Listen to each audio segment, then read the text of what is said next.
Hi, good morning. Happy New Year.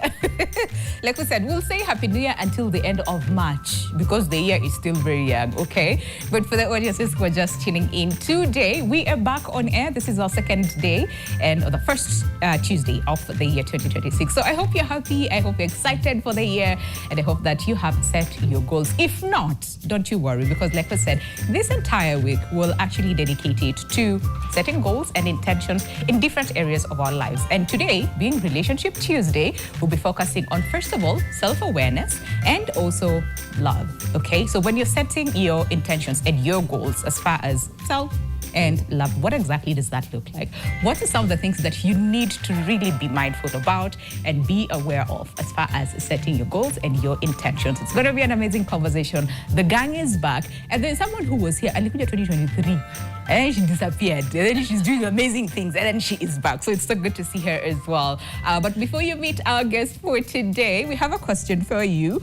And the question is very, very simple, okay? And the question goes, if you were to commit to one intention, personal intention rather, on love this year, what would it be? If you could commit to just one personal intention on love this year, what would it be? A friend of mine texted me on WhatsApp yesterday and she said, to not go for it. So yeah, maneno ya mapenzi, hataki. And that is the goal that she has set for herself for 2025. So really, if you could commit to just one personal intention on love this year, what would it be? And yeah, we look forward to hearing what you guys have to say. At NTV Kenya across all board is how you can reach us or give us a call. We're live, okay? And I'm really, really curious to hear. Wale wa kusema boundaries tumeset, let us know. Wale wa kusema mapenzi si, it's not for me. Again, please let us know. But even as you set your intentions, are you aware of self, okay? Self. Before you set your intentions, do you even know who you are? Do you know what makes you happy? Do you know what gets you excited, say, in the morning? So that is what we'll be focusing as well on the conversation today. So it's going to be an amazing, amazing show. So again, make sure to stick around until the end of the show. And to meet our guest this morning, it is so good to see you guys. Like, I'm so excited. I'm like, let's do a group hug. Let's do a group hug because, oh my gosh, the gang is back, okay? And on my immediate left, we have Miriam Mwangi, who is a relationship coach. Good to see you. Good to see you. I really like your hair. Oh my gosh, please teach me how to do color. Right? You look amazing. Happy New Year. How's the year so far? Happy New Year. It's great. Yeah? It's great. You look it's amazing great. and all the jewelry. You look really good. You look Thank really you. good. Now, Bishop. Hi. Salute. Bishop Grace Mudhari Dalizo, who is not just a bishop, but also a marriage counselor. Good to see you. Happy New Year. Happy New Year. You look amazing. I really like this. Like so I said, kabla tu. Yes, tukishamaliza show hii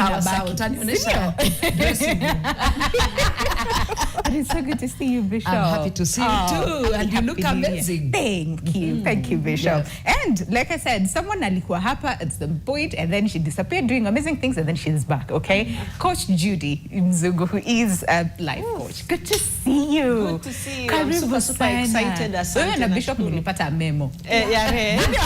Tulijua it's the color of love. Right? Mapenzi. I see you. Karibu sana. How have you been? Very well, thank you. Karibu sana. It's really, really good to see you. And last but not least, she said, leo nitakuja hapa na light yangu mimi mwenyewe.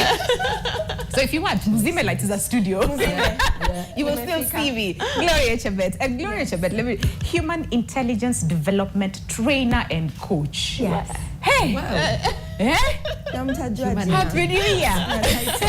Happy New Year, my darling. It's so good to see you. Amazing to see you. How are you doing? How's the year so far? I'm super excited. You're excited, Yes, yeah? I'm super I'm curious to ask, like, what are you guys excited the most about the new year?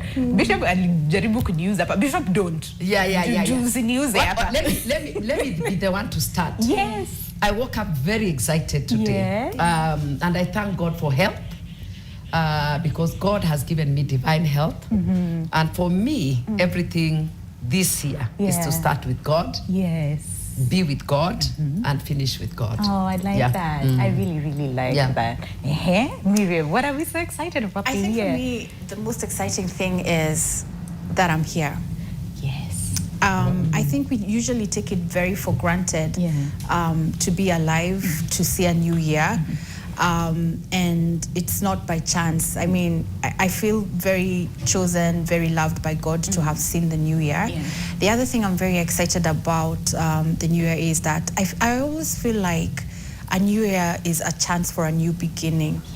I mean, it sounds crazy because 31st was just the other day, you can just touch it. Right? But there's this thing of starting over. We have come to a new year, January 1st, you've left the old behind and you're jumping into something new. You can make yourself to be whoever you want to be in this new year. Work on yourself, work on your goals, work on your year. I think that's the most exciting thing. I like that. Yeah. I really like that. Yeah, Yeah. we take for granted. Like, CD 2026, Happy New Year, and then, you know, Exactly. then that's it. I really like that. Exactly. Coach Judy, what are you excited the most about the new year? I think for me, my life is about really touching lives. And 2026 for me has presented yet another greater opportunity. Yeah. By the grace of God, Nation Media Group opened its door for me. And yes, I am hosting a show called Soul Garage every Sunday from 2 to 4 p.m. Yeah. So I'm very, very excited about that. yay. Yeah. Oh, that's really good. Yeah, That's I'm really very, good to very hear. excited about just Yeah. the opportunity to touch lives and just heal the nation. Yes. Yes. Yes. Yeah. Oh, God knows we need that. Shabbat. Put a pin on that on TV, Right? And a show, guys. I think this vibe and energy you need it here. Yeah. So we need a show too. Yeah. What am I excited about? I'm excited to express the oldest version of me, the one that was there before any story ever existed. And I'm excited to see her create. I'm excited to see her touch, inspire, serve, and just be boldly her. Oh my days. And you know, wow, okay. Wow. That's really good. It And you know is. what? I like the fact that then it ties into the conversation today because every year we see new year, new me, okay? Tunavaa manguo mpya, tunashuka nywele mpya, and all those things, and we set our goals and our intentions. But most of the time, rarely do we ask ourselves, first of all, who am I? Like when I'm setting all those goals, who exactly am I? I mean, that is why we're saying new year, clear you. So that you start the year on a clear, you know, slate and really understanding who you are. And also how self-awareness should factor in when it comes to setting our goals. And that is why we have people from different spaces, right? Because we are whole. Chabet likes to say this, like, human beings is like we're whole. We're not just the brain iko huko peke yake, and then there's the physical aspect. We're one whole being. So Chabet probably will start with you in terms of understanding self and the human intelligence aspect of it. And see her getting excited. So that, can we just start at the very basic level and how that sort of like forms who we are and how that should factor in when we're thinking about goals. Forget even setting them, just thinking about them and understanding who we are.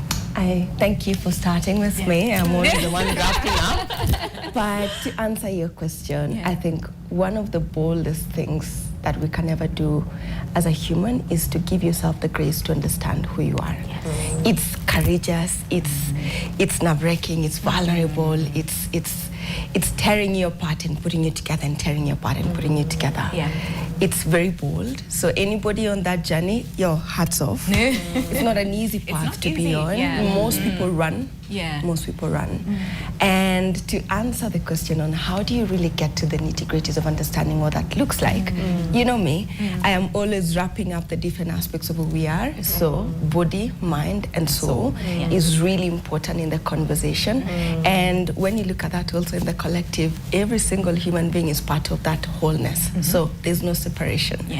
But in retrospect, in the individual perspective, you start by understanding, by awareness, by learning where knowledge sits and where insight sits. It's the first step of understanding who you are. Then the next step is pretty much embodiment, because you can't embody what you don't know, right? But the one step that most people forget is integration. Insight is not integration. Integration is the merging between knowledge, which is the mind, embodiment, which is the body, centered in the heart, which is integration. Exactly. So to truly understand yourself, all those facets are important to be completed. Not one or the other, all of that cycle has to be in completion, has to be done in circular motion, because we are cyclic beings. We live in a cyclic world, in a world where energy is always in and out, in and out. So it's paramount that you get to give yourself the grace to learn who you are, to understand that where insight sits, and then to embody that, because without the body, the nervous system will be like, I don't know what you're talking about. I'm out. And once the body is in, once the nervous system is like, okay, bet, we can do this, now integration comes in, and then from that place, you express that which has been sitting deep within your heart to You know what? I like that. Because majority of the times when someone asks you, who are you? The first answer is, I am a mother, I am a daughter, I am, right? We do that all the time. And I was watching, and probably we talked about this sometime last year, and we said, there's a video I saw online, and someone said, forget all those things. Who are you, really? So merging onto what Chebet is saying, and just really help people understand to get to that level of wholeness, you know, being complete in terms of awareness and understanding. Tunaanzia wapi? I like the fact that you said about how people define themselves in terms of their roles. Maybe sometimes a job title, maybe sometimes a mother role or a wife role. And it leaves someone who probably is single feeling like, I don't have anything. Someone who doesn't have a child to feel like they don't have anything, or someone who doesn't have a job to feel like they're not anything. But the truth is, because I am a Kingdom Life Coach, it means that I coach on the basis of the Word of God. If you go back to Jeremiah chapter 1 verse 5, it says, before I formed you in your mother's womb, I knew you. And so it's important for you to go back and begin to discover who you are. And for me, because I also focus on healing and identity. What covers one's identity is the fact that they are covered by the woundedness of the soul. How does that look like? It looks like you beginning to look at yourself through the lens of the failure, the disappointment, the rejection, and all that. But it's important to assure people that beyond the failure, beyond the rejection, beyond the disappointment, there's something in you. And so you go back to that child that she was referring to. You go back and you rediscover, by the way, that was the clearest person of who you are. That's when you see most people were very confident when they were young. I'll give you my own example. From the time I was young, I was a speaker, I was a writer. It was very clear I was going to broadcast journalism. Then life happened. No, truly, life happened. Right? At the age of 50. It is okay. It is the reason why I'm talking about it is that many people, especially in Black Africa, when you hit 30 for ladies, or 40 for women, it looks like your life is over. And the conversation then we must begin to have is to tell people that your identity is in you. I like that.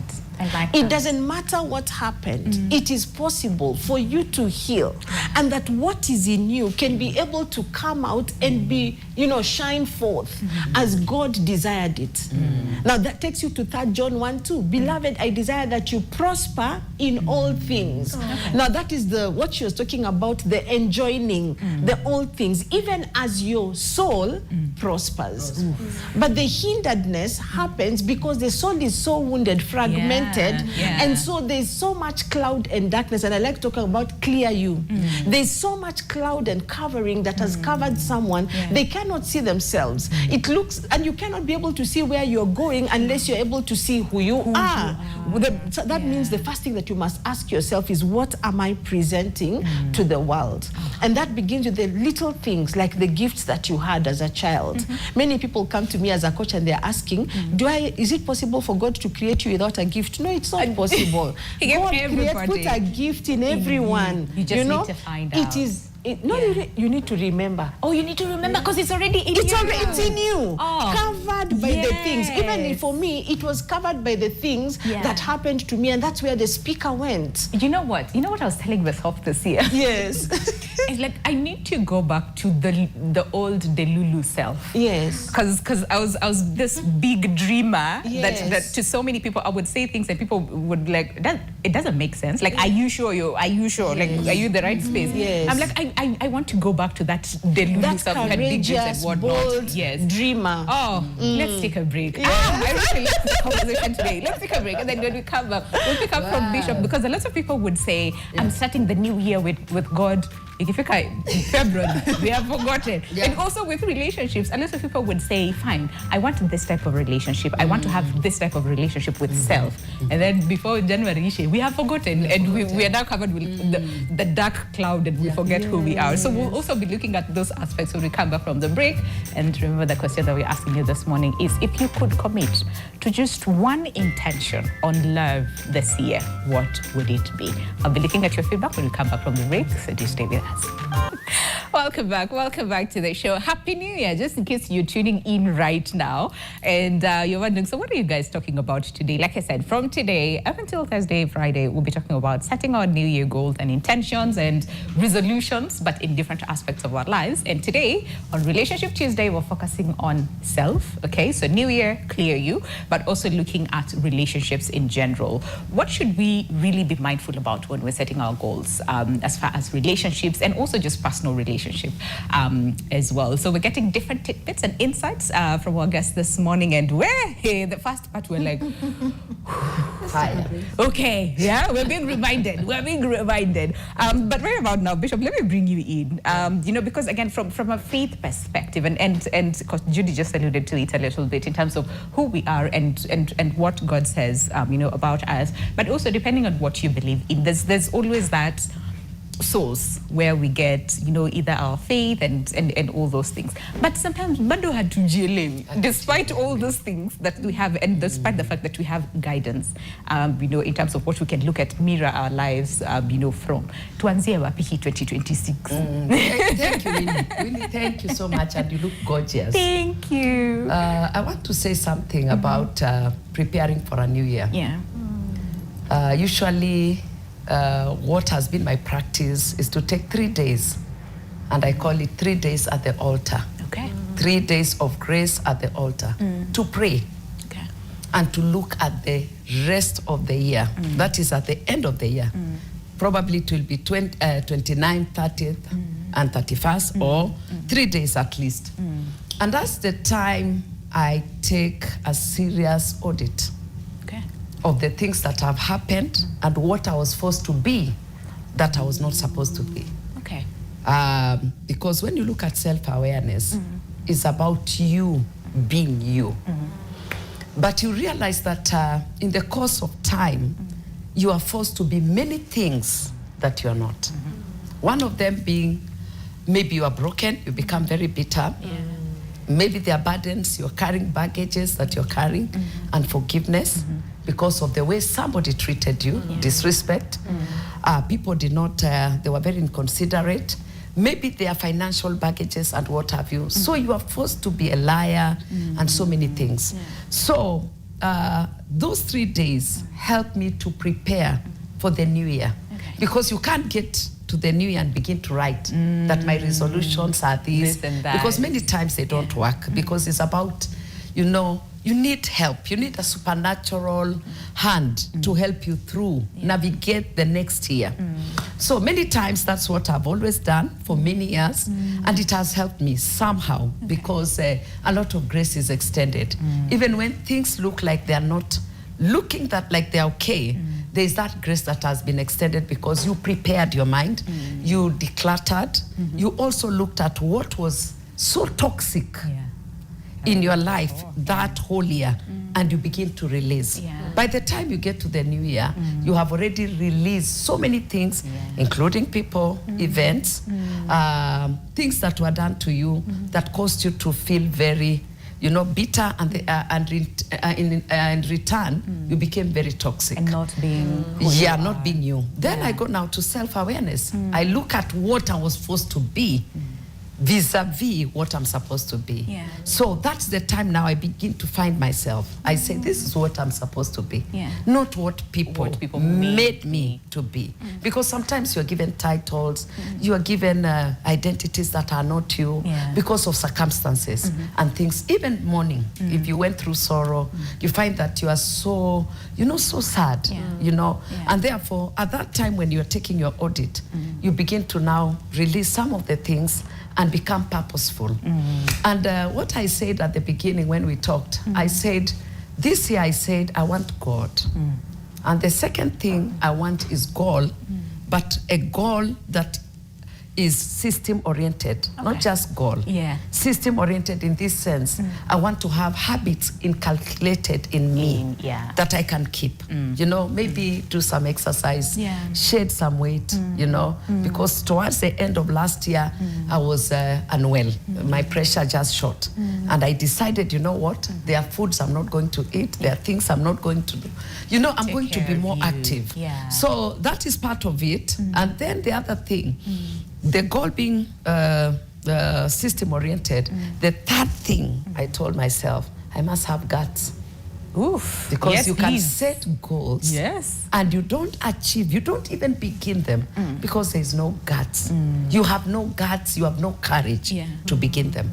So I told myself, God, goals, and guts. 3 Gs. 3 Gs. Hey, Bishop. I like that. Well, I'll start calling you, and I'll start calling you 3 Gs. I like that. But I like what you're saying. The shedding part and sitting in stillness. And I know somebody will be like, stillness, sitting in stillness. And because most of the time we usually have that pressure on 31st towards fast. We sit down, we write all those things. Pressure can be set, and yet we have not released what did not work out, what we felt, what like the entire. That is a really good strategy. So 29th, 30th, and 31st to release so that when you're stepping into the new year, you're starting afresh. I really and get like some that. healing also, because really there are so many wounds that we carry along the year. So at that time, I just want to have that balm. And the balm of Gilead does it. Jesus Christ. He'll just heal everything. And then you begin to see now there's some clarity as to where you're going. And I think this comes as you grow older. But I would encourage a lot of young people to do that. Because they don't have that time to sit and pause. And it's very interesting of the many things that you realize when you just sit in stillness. Because the world is very noisy, the world is very busy. It's like we're constantly on the go, that we don't have time to just sit in stillness and sit with self. But even there's some people who are scared to just sit in stillness. So probably we might have to talk about that in a second. But also when it comes to setting our intentions and our goals as far as relationships, but now tie that to self-awareness. Why is it so important, first of all, to understand self, so that when you're writing down those goals of finding new love, break up with that toxic boyfriend, husband, mother-in-law, all those things, can we start with how important self-awareness is? That should also inform part of our resolutions when we're setting them. It's paramount. But I want to pick up on something that Bishop Grace said about self-audit. And, she said 3 days of self-audit. But I even want to challenge it further. This self-audit, the reason why we end up carrying such heavy baggages, such heavy wounds, the reason why we end up forgetting who we are, shedding off our real identity, is because we don't do a self-audit on ourselves, which we are supposed to do daily. Daily. I would say daily. There's something, I liked about the Catholic Church. There's something they call the examination of conscience that is supposed to be done every evening, every night. That's what it is. It's a self-audit where you sit with yourself and ask yourself, what is it that worked today and what didn't work? What is it that the other person did that aggravated me so badly? And why did I get aggravated? That's self-awareness. Why did I get challenged by the words that this person said? And why did I react so barbarically or not react? That's what examination of conscience is. And you actually sit and ask, this person said this thing and it stung me. What is it within me that made me get stung by this person? You know, speaking from my own own life, you know, recently, just towards the year, I started asking myself, why am I reacting towards people, you know, where you feel, I don't know, some people during the holiday season, especially if you've gone through grief and you've lost someone, there's this heaviness, loneliness. You feel very lonely. You feel, I can't explain it, but it's usually during the holiday season. And I think it's because you're missing the person who epitomized the holiday. So you know, you find that everything that people do, I would find that everything that some people are doing is making me feel unwanted, rejected, and I would actually want to point fingers at this person. Oh, you forgot me. Oh, you did that.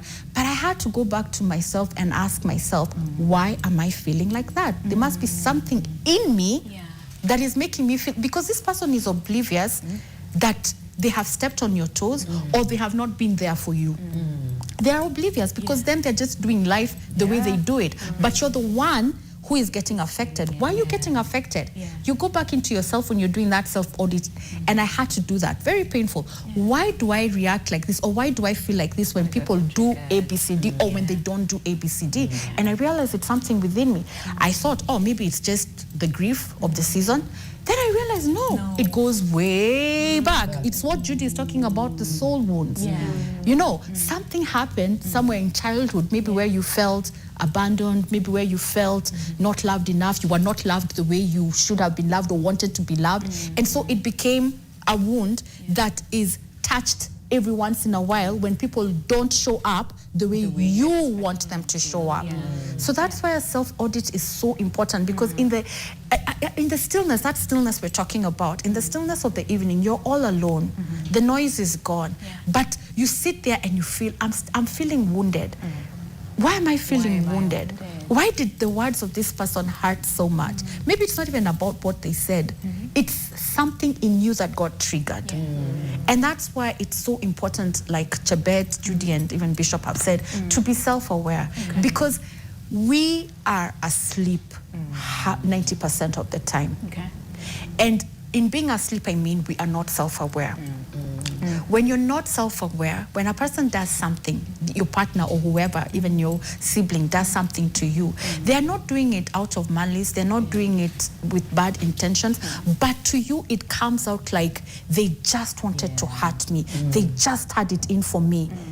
But it's because of the wound that is in you that is whatever. And the other thing I want to talk about, you know, when you started, you said, your friend said, my goal for this year is no love. But you know where that stems from? It's like Judy said, your soul.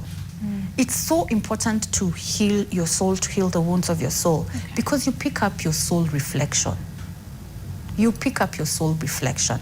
You can never, ever, ever pick up or inherit, or the language that is being used, manifest someone who is of a better grade, a higher grade than who you are within your true self. There is the self you show the world, but there is the self that you know you. Like the true self. Yeah, like you're all busy smiling at people, hi, how are you? But when you go in the house, you know you are bitter.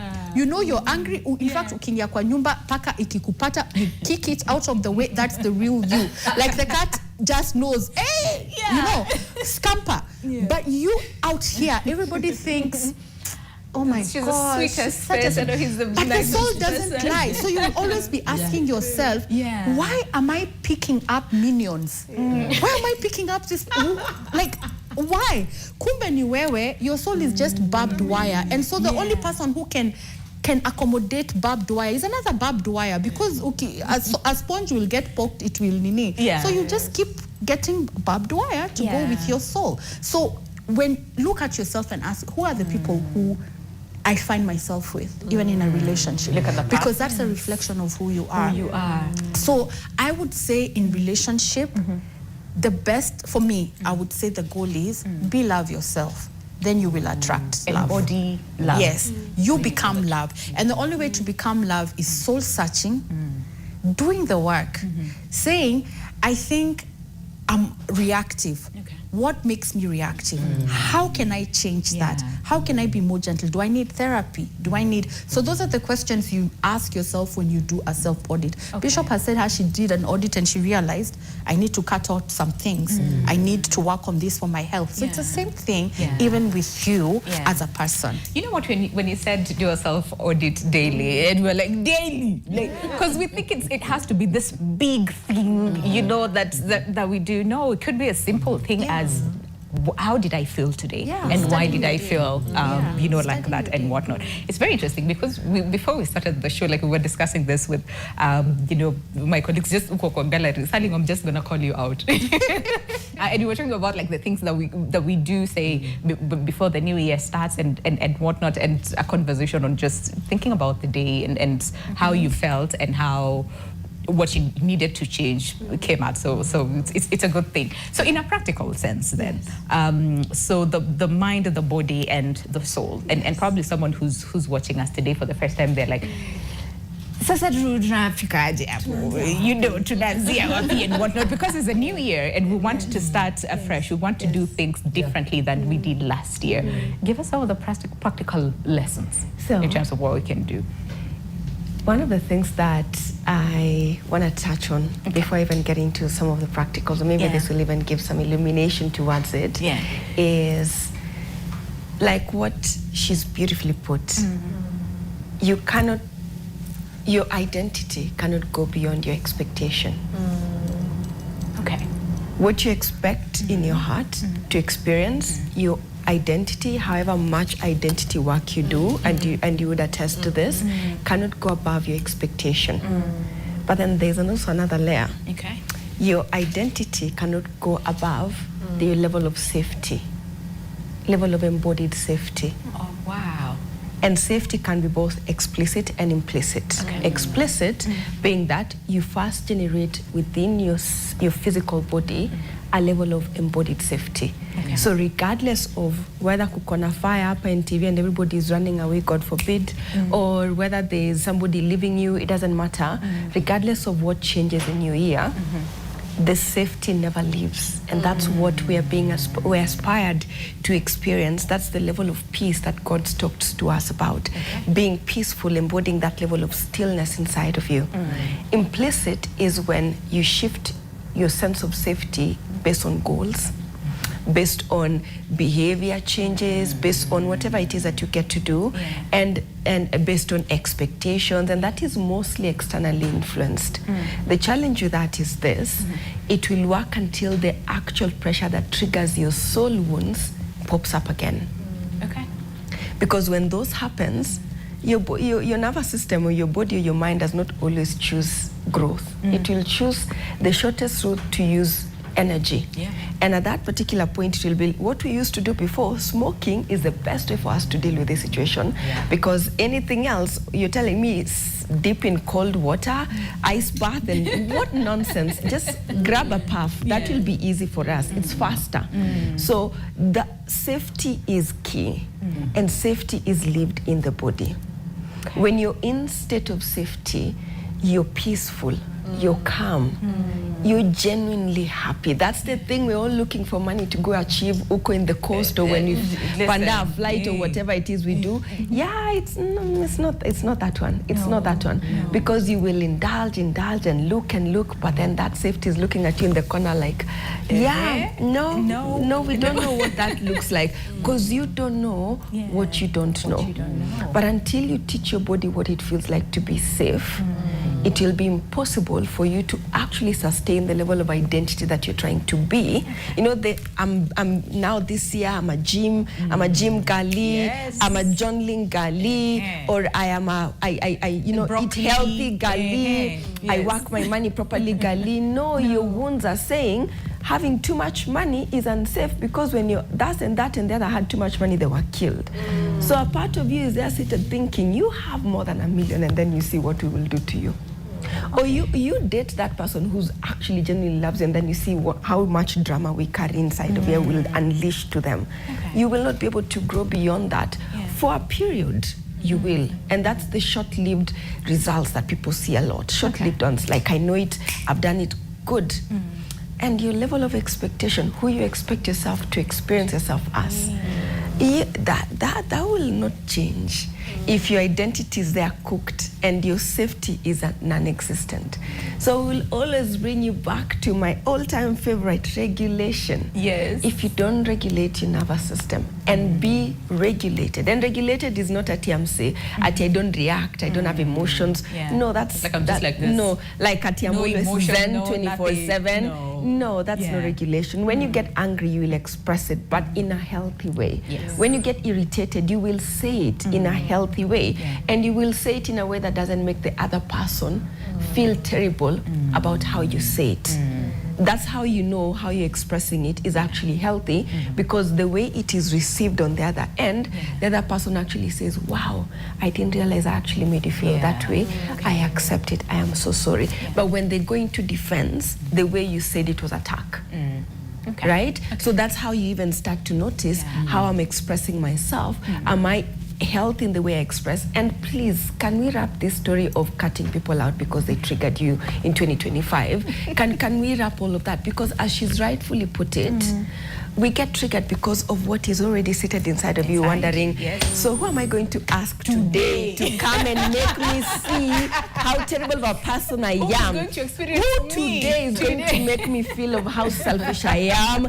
You're there walking like a Wi-Fi signal, looking for phones that will connect to that signal. And until you change the calibration of your Wi-Fi, and that is done by you working with your nervous system.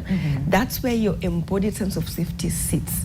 And then once that is done, which you work with your body, you work with your nervous system, and you might want to tell me, I'll go to the gym. Yeah, that is cool, but there's also ways in which you can be in the gym that is exacerbating your being in survival instead of being in safety. Especially for women. And because we are seasonal, we are controlled by two different seasons. There's a period cycle, and then there's the cycle that we share with men, right?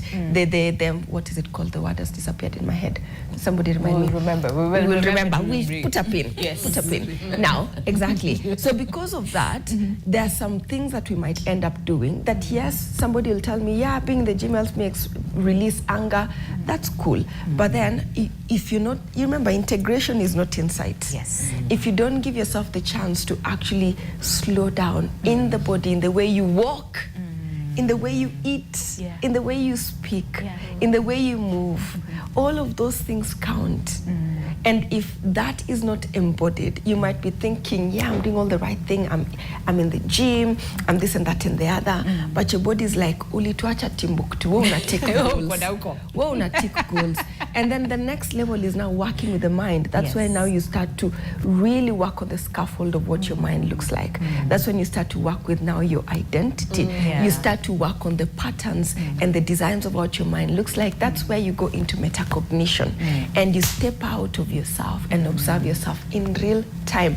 That is how self-audit is easier, because when you're able to observe yourself in action, then you can say, karibuni tukani. You know, when you're pigging stories, that's when the parts of you that is actually deep inside actually come out. When you're unconsciously giving a story, talking, and when you can be able to observe yourself in action, then you can pick them up, then you can notice them, then you can do that.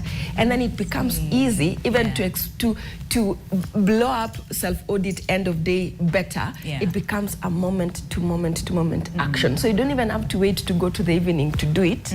You do it every single time. As I'm speaking right now, there's a version of me watching me speaking, recalibrating every single thing I'm saying, and looking at how I'm saying it, and the way I feel in my body, how my feet feel, how my heart feels. All of that needs to be in situ, in progress, as I am expressing myself every single moment. I know it is a lot. The last level now is learning how to express yourself. That's where the heart sits. Is learning how to bring that out to the world. You asked me for the process. Now I'm giving the process. You start with the body. Teach the body what safety looks like. If there's any goal, where's my camera? If there's any goal you can put together for today, for this year, is learn to teach your body what safety truly looks like. Because every single other thing, as she's told us very beautifully, Coach, that your purpose is already deep inside you. I like to use the analogy of the onion because the onion outside is red. Let's use the red one, not the white one.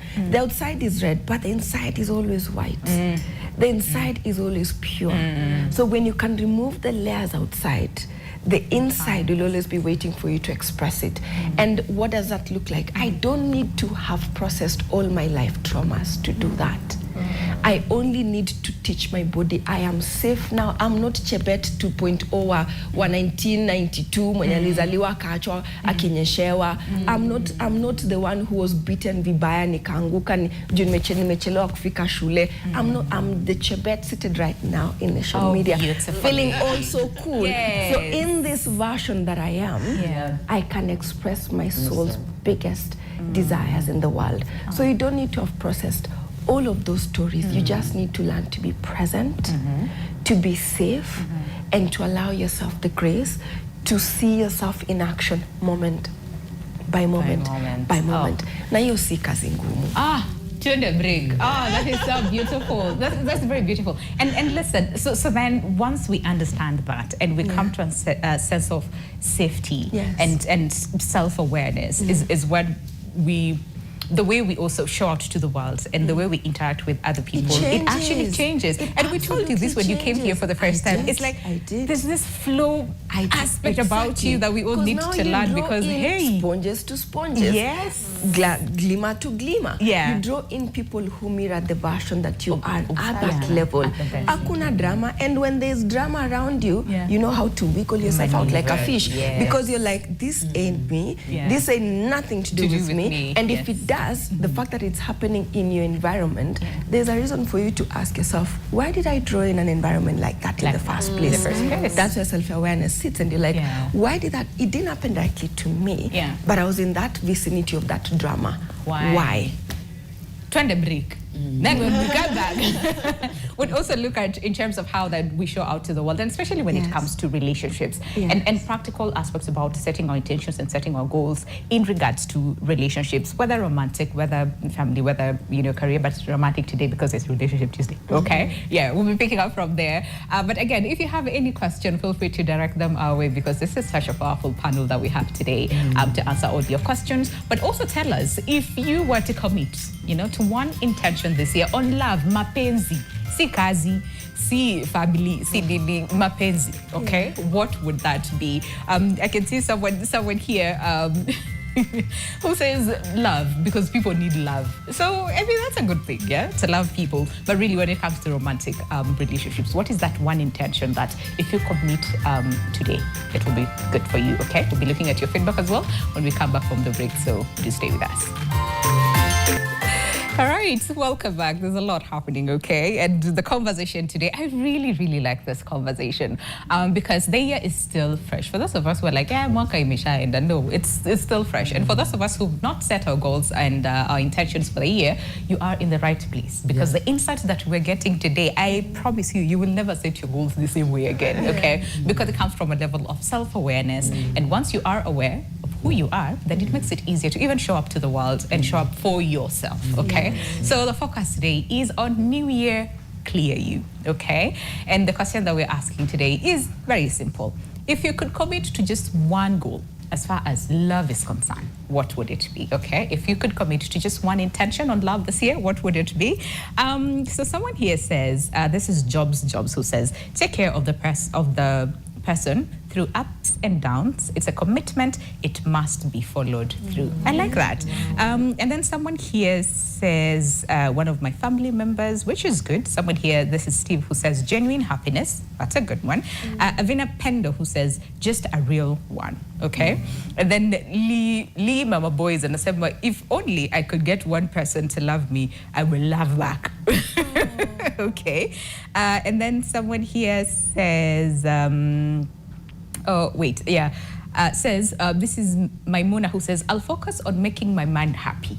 He is worth it. Okay, I like that. I really like that. And then Wendy Alice says, nurturing the love I already have. Focus on strengthening bonds, showing appreciation, and being more present for loved ones. Less about grand gestures, more about the little things that make life sweet. You guys, hey, 2026. And then it's Joy254 says, my intention for love this year his presence, to experience love deliberately without rehearsing my next move or my next word. To stay in the moment, to feel it fully, whether it's love I give myself or love I share with another person. Not to control it, not to rush it, just to be in it. Wow, that's it. You guys, I know, right? Like, that is just so beautiful. And it's such a good thing to hear, and to see a lot of people actually committing to that, either love for self or love, for the other person. But Bishop, I want to bring you in here. When it comes to marriages as well, I wonder whether partners sit together, wanasema huu mwaka tunataka kufanya nini as far as our love is concerned, and probably for those ones who are watching us today and thinking, okay, just setting intentions and goals together as a couple, and just helping them grow and thrive together. What would you say, and based on faith and the newness that the year brings? That's true. I want to disappoint you. Many times people who are already married, they don't sit to talk about how they will love better or how they will carry on in their love better than they were before. Okay. Many a times, it's after the year is gone or started, they go for a deliberation, kind of outing. Yeah. What are the goals? And more often than not, the goals are development oriented. Yes. You want to build a house, we need a car, we need to change our children from this school to another, and what have you. And that, sad to say, seems to be the love language in marriage. Because if you're going to talk about I need to love you better, kiss you better, we have more time of intimacy, it looks like time wasting. Like you don't have an agenda. Yeah, that is the way it is. Yeah. And sometimes you find that as marriage continues, the love part of it and how deliberate or intentional you are about it dies off. Is what you can bring, or if you don't, I have learned how to navigate without it. And that is the sad bit of it. I've been in marriage now close to 30 years. And I know that is what it is. We don't talk about it. I've talked to couples, and if you tell them, what have you decided, or what are your goals for 2026, for example, regarding your love? They say, which love? We are already together. They trivialize what is very important, because emotionally people tend to be wounded and very empty as they carry along, because what they are about is setting goals. We are going to do this. And one thing, Winnie, about it, human beings are insatiable when it comes to needs. You will never get enough. You have one car, you want a second one. Yes. You have is it called saloon car? You want a pickup. Once you have a pickup, you say, now we want a luxurious vehicle that can take us to Masai Mara. And it's a 4-wheel. So there's something that I've learned, and having a background of economics, is that we don't get satisfied when we approach life like that. But that is the approach we have taken. Unfortunately. The Maslow hierarchy of needs. You start with the basic. When you get together, you move to the next one, and finally what you're looking for is, you're competing because you want to get to that level of self-actualization where you feel, oh, now if I get to this point, I have gotten it. But sadly too, you are so empty. Bishop Papa Donasema, may that kind of love never locate me. You are so empty. But you see now, at the end of the day, it's like we don't see you want somebody who is development minded. I don't want somebody who just sits and turns the remote and changes the station from, that one will give you love. Yes. But the truth of the matter, when you get to the field, and I welcome you to that field, you will understand better. And those who are listening, but I want to also urge us who are married and those who are getting into marriage. Marriage is very beautiful, but it needs more of love. Because once you start getting to the point of self-actualization, you have built you have the cars, the children have finished school. Yeah. You start being very lonely. Yeah. Because you never cultivated the feelings, the emotional part of it, the love, the you time together. Yeah. So you're in the house and one is on the third floor and the other one on the ground floor and you're asking, will you eat? I'm not text the other. Yes, other text. Other you call. Right. By the way, I call. Can you get down, we eat? Then you know the answer is, I'm not ready. Yeah, you eat, I will eat later. I'm doing something. So even in the same house, you find that if you're so blessed, you don't even meet. You meet in bed, and one is coming at 3, and another one is waking and up at 3. that is what I think we need to check now. We need to check it out more. Because you're in the house, you're supposed to have a lover in the name of a husband or a wife, but you find yourself and more so for us now who are getting into menopause. You know, I talked to Winnie privately. That is a big challenge. And what you're talking about, you know, that, those things that seem to come back, they are brought more when you have the hormonal imbalance. You get so sad, you get so irritable, you get so, and you find yourself yelling. And sometimes you ask yourself, what is wrong with me? Now, I think that one has qualified for daily audit.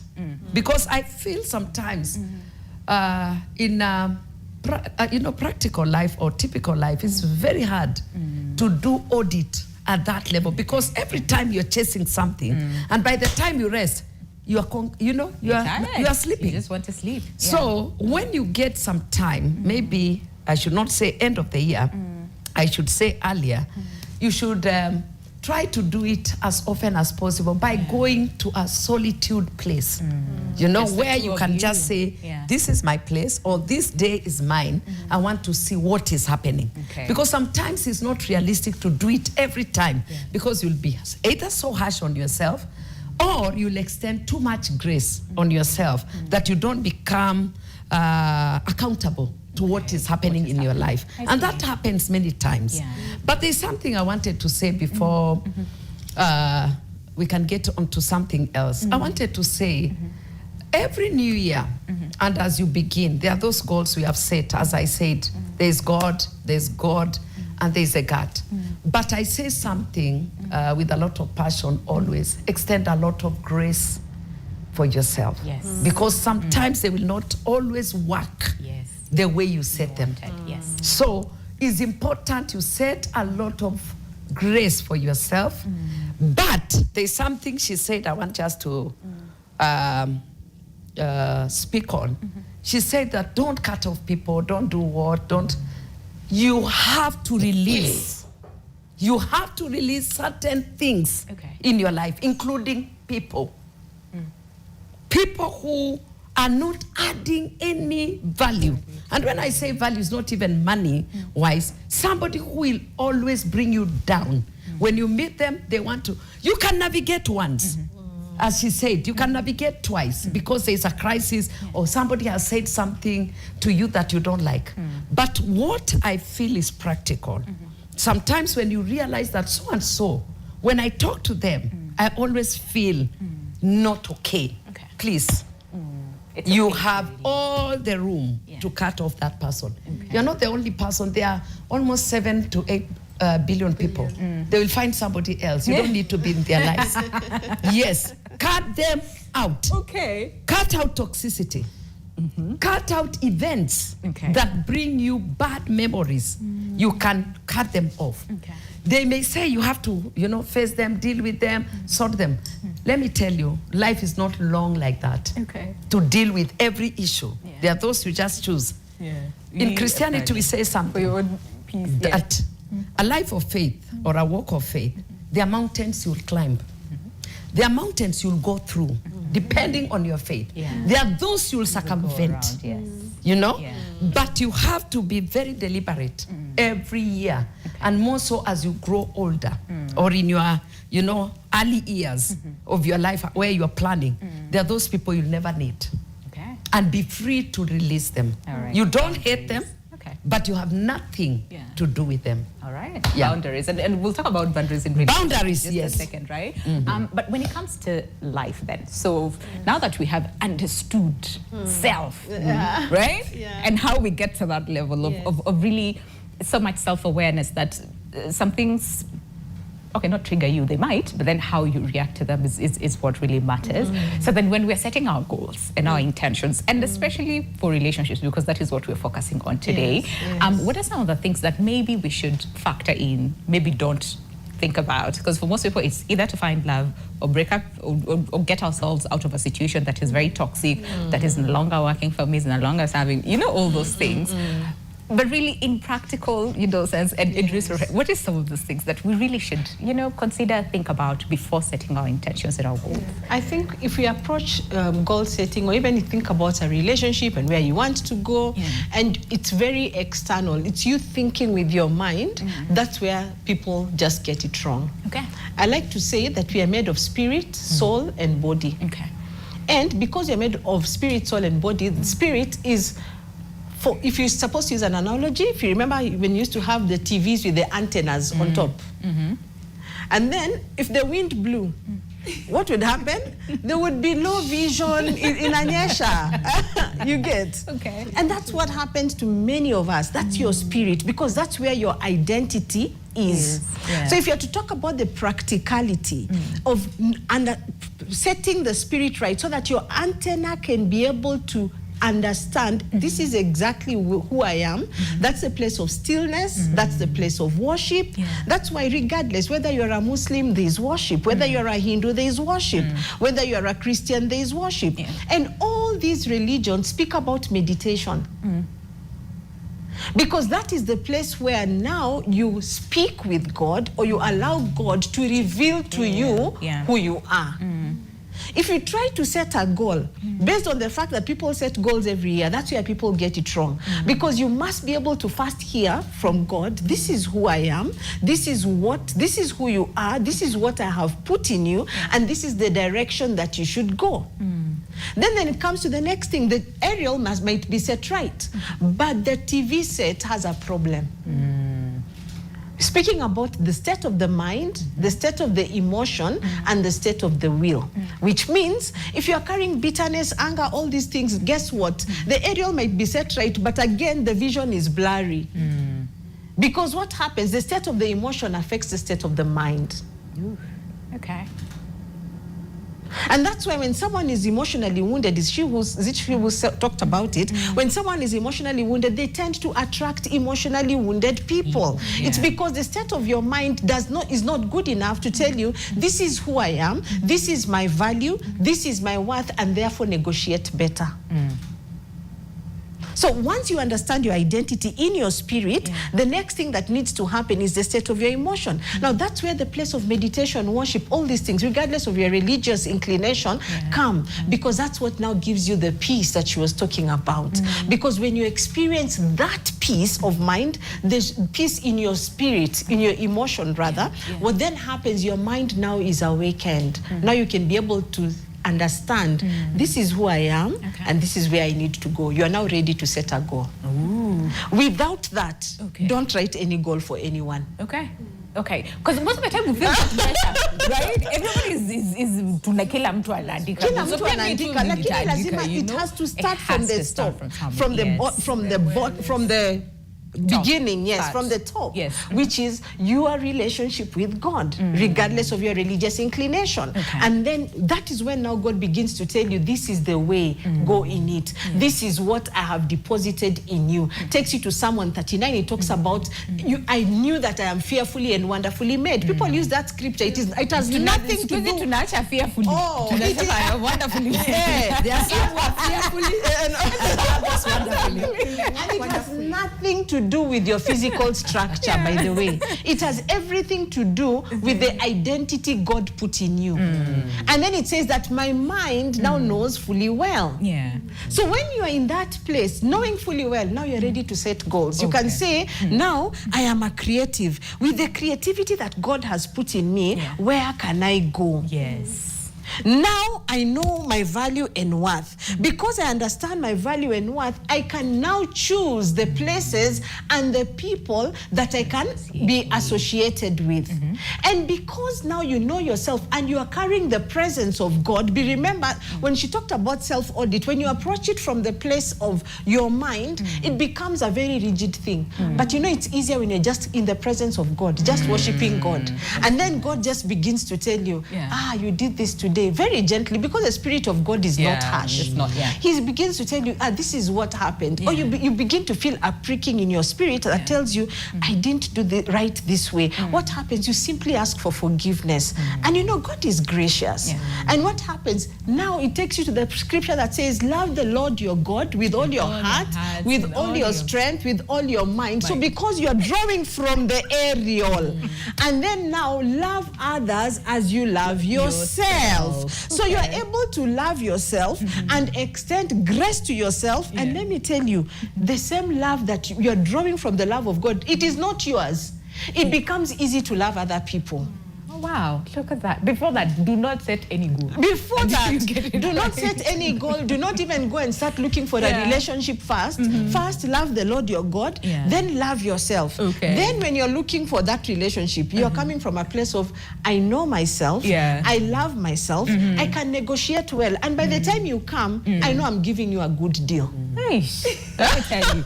Hey, Miriam, I'm actually literally missing my makeup. But also, really think about the single people, right? Who are like, sawa. So this ile mwaka, ile mwaka, it will happen, okay? And then we end up setting those goals from a point of desperation, because you look around on social media, everybody is posting their engagement rings and the husband and the, you know? And then we feel that pressure, right? We're like, Imoka, I will do whatever it takes to be, you know, at a PMMini. Ni post picture and hide their face based on what people are doing right now. So really speak to the single people who want to find, say, relationships, but also based on the fact that maybe there's lack of self-awareness, or there is, and how that should inform what they said when it comes to love and relationships. I'll start by saying there's nothing wrong in desiring to be in a relationship. There's nothing wrong in wanting to be loved. And there's nothing wrong in wanting to be one of those people who post. Because even you want to feel, my time has come. But there's something wrong in trying to get those things out of desperation. I would say the first thing that you need to do, and I know we usually say this and it looks very abstract and it looks like, well, easier said than done, is, and we're going to use this word a lot, take an audit of why you want to be in that relationship. I just said earlier how, like in the holiday season, I was feeling, you know, you feel lonely, you feel, but it's coming from a place of brokenness.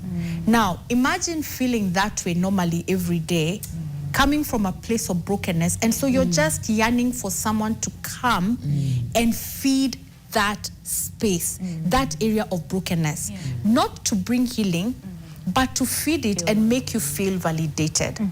Most people are craving for love from that space of feeling, I need to be validated, I need to be seen, I need my own person to come and make me feel like I am complete, because most often than not, I feel incomplete. So it's the same thing that Judy is talking about.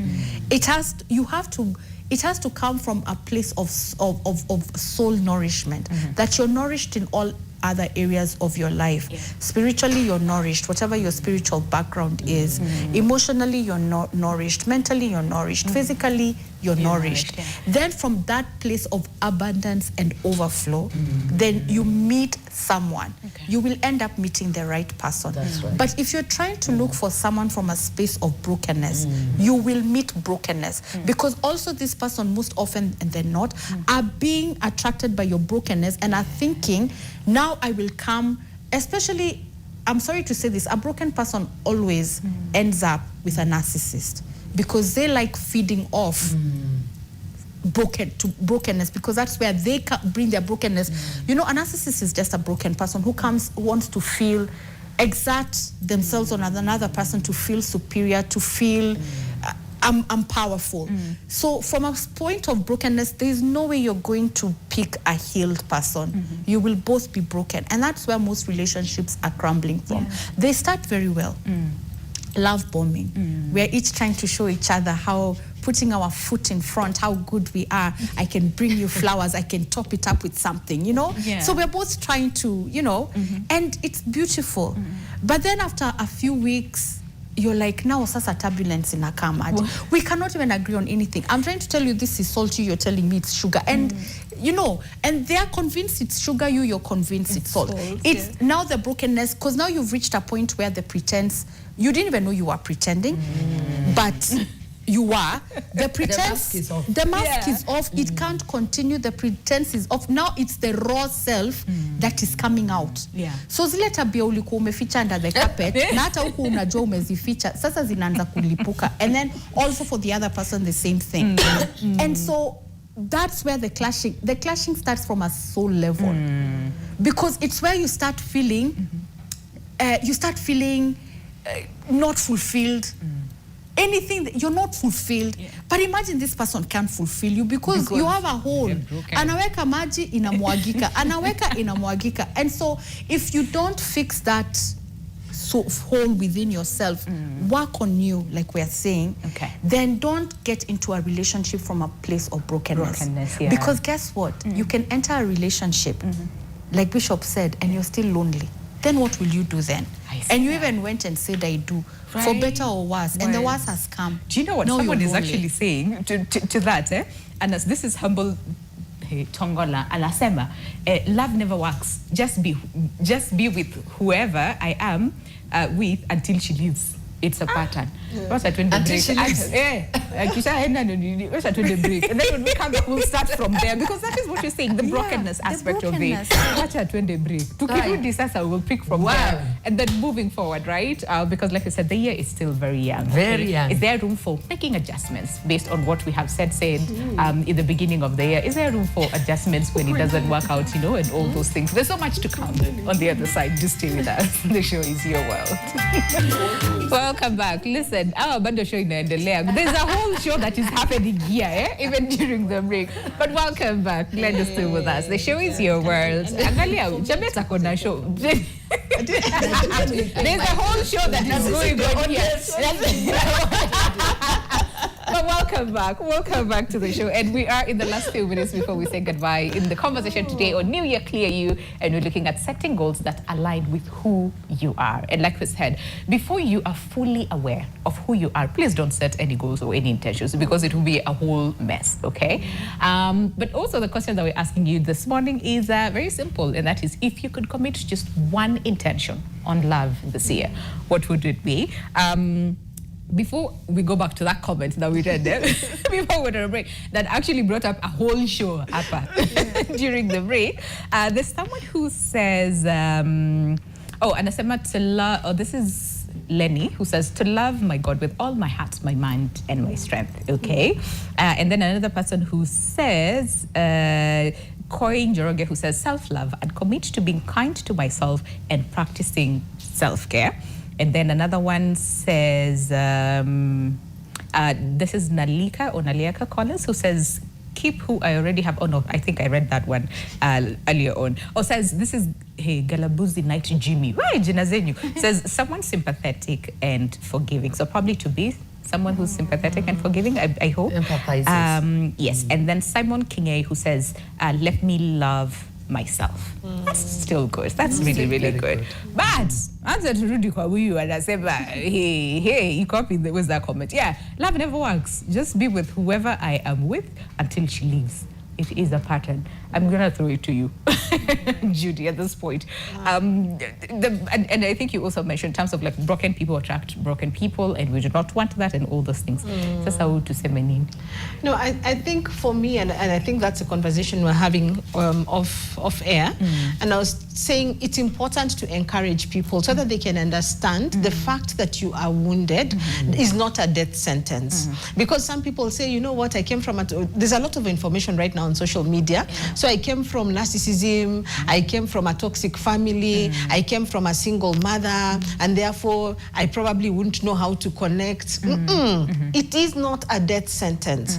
It is possible for you to heal. And actually, a good marriage is where both partners are able to allow the other person to heal. Even if one of you heals, that marriage has a good chance, because that it means that that one who is healed can fight for the marriage, and two, help the other person extend grace until the other person heals, and then these two people can come and connect. Now, speaking about spirit, soul, and body, because that's what I'm passionate about. A good marriage is where people connect spirit to spirit, soul to soul, which means they can pray together, what you was talking about, having goals together. But you see, sometimes you may not have goals of lovey-dovey, but if you're able to pray together, do you know actually the greatest thing that any man can give you, Winnie, because you're going there, is actually not to give you flowers and chocolates. Those ones can die. But let me tell you, if you can find a man who can tell you, Winnie, what is it that you need? Let me pray for you. That is the ultimate level of love. Why? Because that person can stand with you in and out of season. And let me tell you, the day that person comes, your heart will melt. Oof. Okay, I see that. Because you will feel protection. You understand? So spirit to spirit, that's the highest level of connection. And then emotional connection, where of course there's that place for the butterflies and all, we're not throwing it out. But then intellectual connection, where you can actually sit down and have a conversation. That's very, very important. People tend to decry it, and that's why you have relationships in their offices. Because you marry blow, and then you come to the office and all of a sudden there's a woman here who is as intelligent as you are. But if you're able to look at it and connect at an intellectual level, then it means that actually, it doesn't mean that you read academically. You know, intellectual is not academic. It's just being sharp, just being curious, being street smart, being able to have a conversation. That's good enough. And then having the same vision, going towards the same direction. And then now looking at values. Physical is values. It has nothing to do with hips and the waist and tall, dark, and handsome. Those ones will sink you.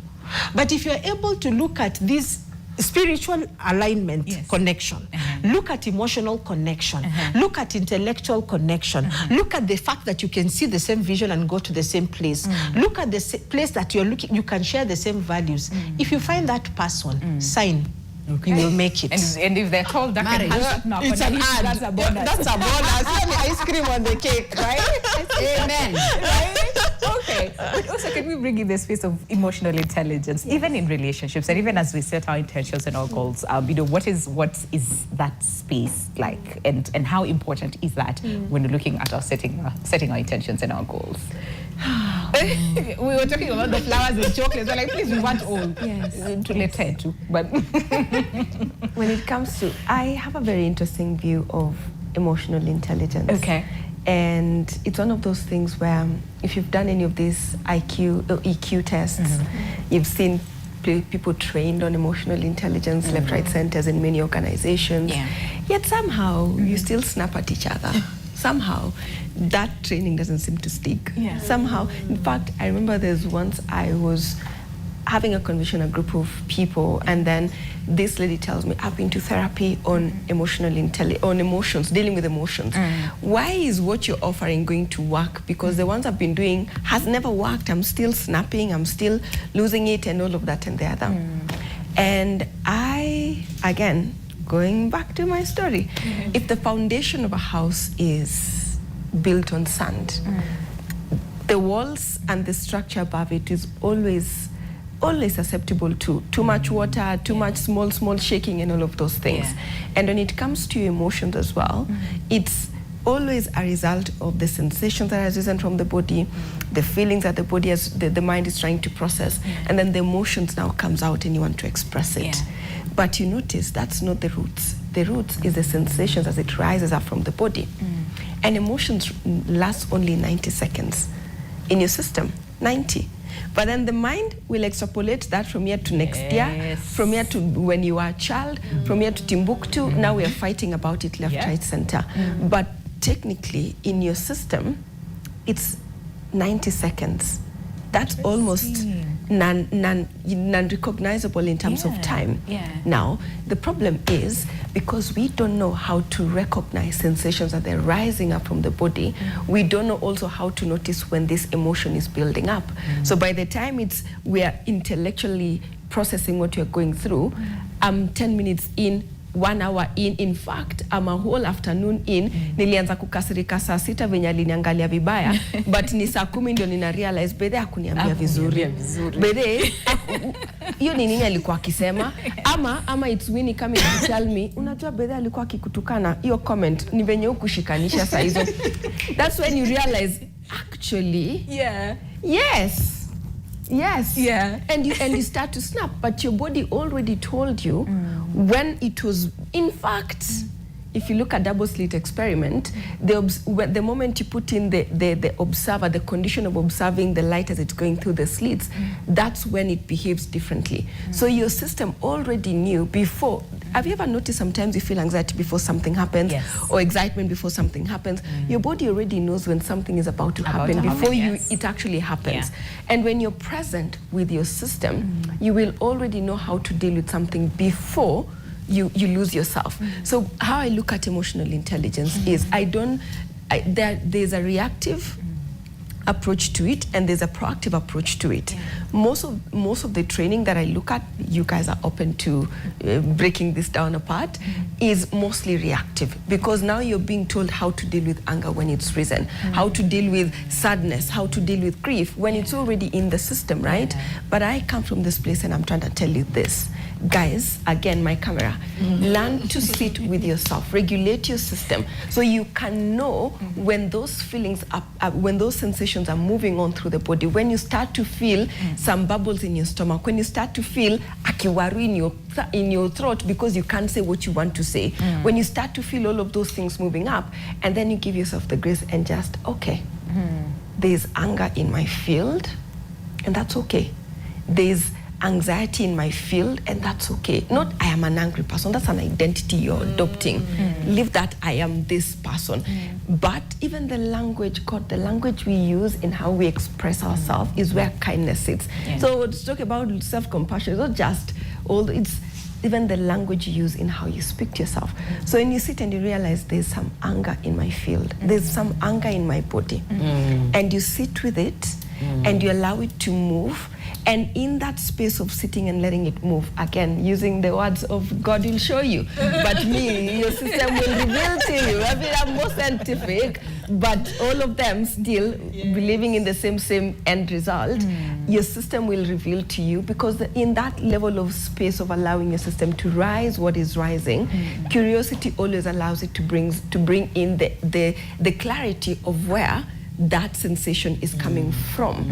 And also it is seated under, because again, there's this thing that I love talking about a lot when it comes to emotions, is it's one thing to know about it, but to complete the cycle of the emotion cycle in your system is as important as recognizing the emotion that you're feeling. Because when you don't complete it, it will always be hanging in your system, like the way it has been hanging since your soul grew from when you were a child. All of those moments when you never learned to process it, all of them are stuck. So that's where embodiment really comes into picture, because when you are aware, insight about what is happening, without learning how to integrate it and without learning how to embody it, you will always know, I'm an angry person, I have a short fuse, and maybe over time you learn to reduce the level of short fuse you have, but you never really learn to complete the cycle of that feeling, of that energy, because all of this is energy. You never learn to complete the energy, the cycle of that energy through your system. And those are things that can be learned. But the foundation, I could talk about how to do that, but if the foundation is built on unstable ground, because if the foundation is not strong enough, meaning you don't have a complete understanding of how your system operates, how your nervous system operates, how you sit in that particular space. And even to add icing to the cake, the moment you're stable, your system is stable, your body knows what to be safe is. And I've said here on this show before, safe is stability, awareness, framework, and expansion, right? So the moment you know your body is understanding what is coming up, already by default, the way you get to deal with that emotion changes. You're no longer reacting, you're no longer losing yourself, you're no longer losing how you express yourself. That completely changed, because the moment that energy moves through your system, the level of grace you have to allow it to just move. First of all, that alone, like I said, hats off, because by the time you let that energy move from a regulated place, your feelings become your compass. They no longer become something that you need to avoid, to get over with so quickly and move. No. They actually become your compass, because this is now the condition of free will and destiny comes into play. Because like she said, I already knew you by the time you were in the womb. So my journey in this life is already predetermined. But do you know what factors shifts how that journey goes? Is your state, your energetic state, your emotional state, and your mental state. What you're thinking, which is impacted by how you're feeling, which is impacted by the sensations that move through your body. Those are the things you have control over. Think about it. The destination is those things sometimes. Like sensations, we don't, because again, like we said, we are very, we really sasa ndio maana nawaambia nikirudi kwa Kiswahili, jifunze ku-align your nervous system, because it is when you balance that system, when you're balancing properly internally, that's it. That's where the cheat code is. Na mnaweza niuliza aje, naweza waambia mkitaka. Utatuambia. But now with that said, Bishop wanted to say something. Yes, please. It's not related to her, but I feel I will miss it. Yes. Thank you so much, because feel your nervous system. Kwa Kiswahili nimeelewa zaidi. Sensations. Yeah, so I wanted to say something before I lose it. In 2026, learn to understand where you are. Understand you, understand where you are. And I say this in relation to comparisons, because what has killed many goals that people have set in their new year is, I want to compare myself to Judy, I want to compare myself to Miriam, I want to compare myself to Winnie. Don't compare yourself to anybody. Set your goal and let your goal be God aligned. And once it is like that, remember that success is personal. Where I am today may not be where I will be tomorrow, because I will make a step. And by that, I clap for myself. Because if you keep looking who has done what happens? It brings imbalance in us, where you become jealous, you become bitter, you feel like somebody has stolen something from you. And let me tell you, Winnie, because I'm in church, and by the divine grace of God, God has given me a gift of a prophet. A lot of people are bitter because of what others have been able to do, but not them. Not knowing that divine time has been set for everyone of us. I may be today in class 1, and you're already in 7. But if I take my pace, I will surely complete and be able to do what I'm supposed to do. But that is what is messing up all resolutions, because today I set a resolution that in 2 years' time, I hope to buy a car. Then you find that your neighbor has gotten a car on loan, and you did not want to buy a car on loan, but you're not even aware the car has been bought on loan. And immediately, your focus changes. You now want a car so badly. How can that person have a car and they're not my level? That is what is happening. And sadly so, I don't know about other people, because I interact so much with the body of Christ. That is what has brought bitterness in the church. Why are you always buying a new dress? What I don't know is where you are getting. Somebody may have given you a whole sack of clothes that they did not need.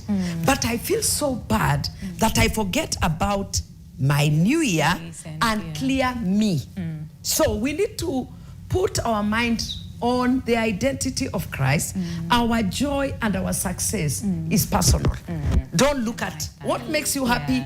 Must not necessarily make me happy. But my focus is on Christ, my identity in Christ, my joy and peace is in Christ. Whether I buy anything or I don't, I am making progress in my own way. Focus on your peace. Yeah, really so I like did not that. want to miss that. No, thanks, Bishop, because it's true. Most of the time, when you think about resolutions, tuna feel your pressure because everybody else is setting New Year goals and resolutions. So, pia, watch at mini indicate, and then you don't follow through. Yes. And then when it doesn't happen, you're like, man, I don't even believe in this thing. Yes. Don't do it to Thank yourself. you. Okay, so I can see your time is far much spent, and we have like less than 10 minutes to go. So my question would be, so then understanding, and with the knowledge that we have today, and what we've, insights that we have learned today, what is that one goal that you'd want people to set for this new year, relationship or not?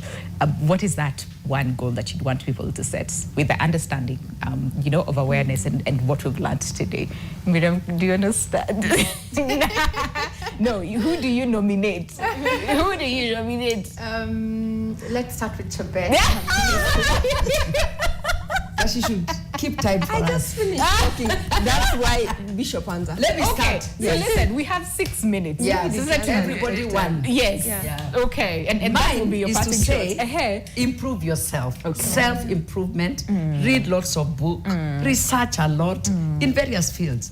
And for me this year, I'm researching on menopause and perimenopause. Okay. Because now I am there. Okay. And I know how it's affecting me, but I want to be positive and come out better. I like that. Yeah. I really like that. Hey, Bishop, to me 45 seconds. So kuna mtu ako na time. Okay, I'll go next.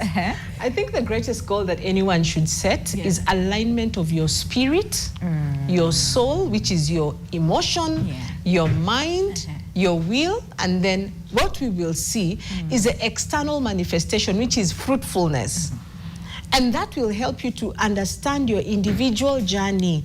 And I can tell you, once I understood this thing, I recovered many years that I had lost. So if you can be committed to your alignment, spirit, your relationship with God, your emotion, have peace and harmony, your mind, the way you think about yourself, so that you can be able to see clearly where you're going and having an understanding about your identity. And then your will, get your zeal and enthusiasm, and physically check your environment. When those things come in order, I can trust you that 2026 will be a different year. Fantastic.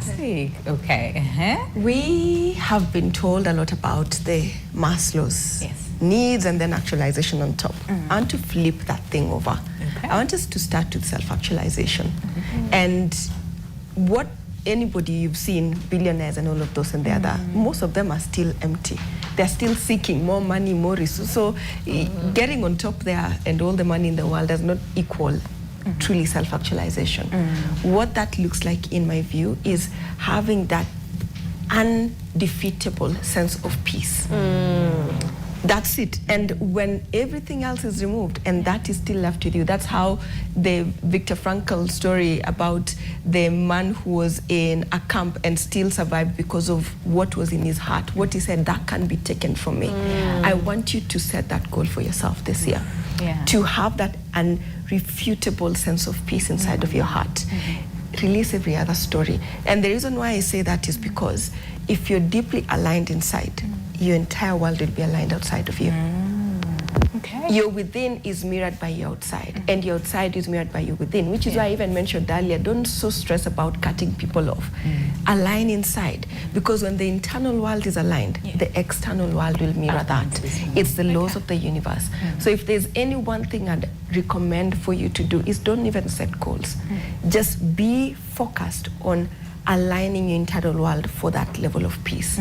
Because when that is embodied, your relationship with your mom will work, your relationship with your in-laws will work, your relationship with your job will work, because if it is not working, the universe will provide you something that will work.